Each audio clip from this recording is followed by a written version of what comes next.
అన్నదాత రైతన్న పండించినటువంటి వరి పంట ఇది.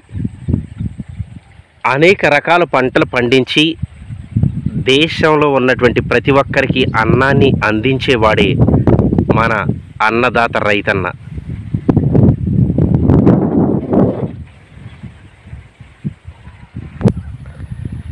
ఎందుకంటే రైతన్న ఇలా పంటలు పండించాలంటే కష్టంతో పనిచేయడు, ఎక్కువగా ఇష్టంతో పనిచేస్తాడు.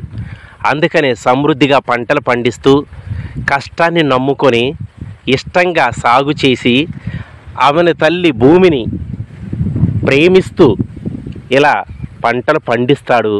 10 మందికి ఆసరాగా ఉంటాడు మన రైతన్న. కొన్ని సందర్భాల్లో అనిపిస్తుంది రైతన్న మంచి నైపుణ్యవంతంగా పంటలు పండిస్తాడని. కానీ ఇది అందరికీ సాధ్యం కాదు.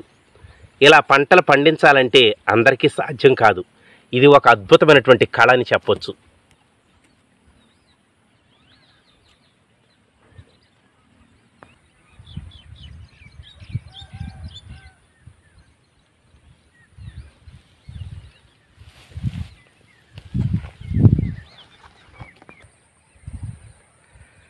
ఈ రోజున పంట ఇలా తయారయ్యింది అంటే దీని వెనకాల ఎంతో శ్రమ ఉంది.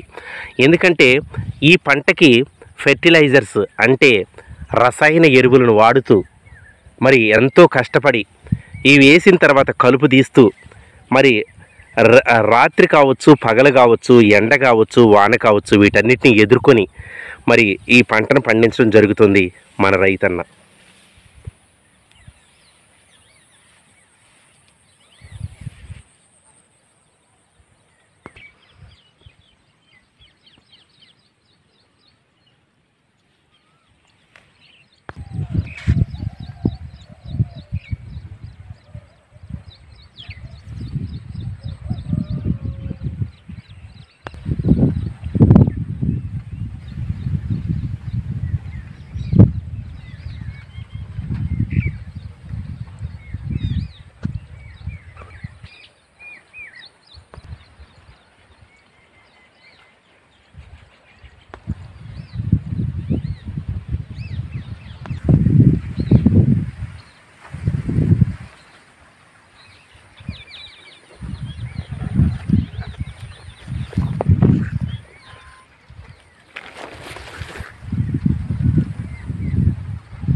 ఈ పచ్చని పంట పొలాల మధ్యన ప్రకృతి అనేది మరి స్వచ్ఛమైన గాలితో ఆహ్లాదకరంగా పక్షుల అరుపులతో ఆనందదాయకంగా ఉంటుంది. మీరు కూడా ప్రత్యేకమైనటువంటి సమయంలో మీకు ఫ్రీ టైం దొరికితే పచ్చని పంట పొలాల మధ్యన పక్షుల మధ్యన గడపటానికి ప్రయత్నం చేయండి. మీ మనసులో ఉన్నటువంటి ఆ టెన్షన్స్ అన్నీ తొలగిపోతాయి.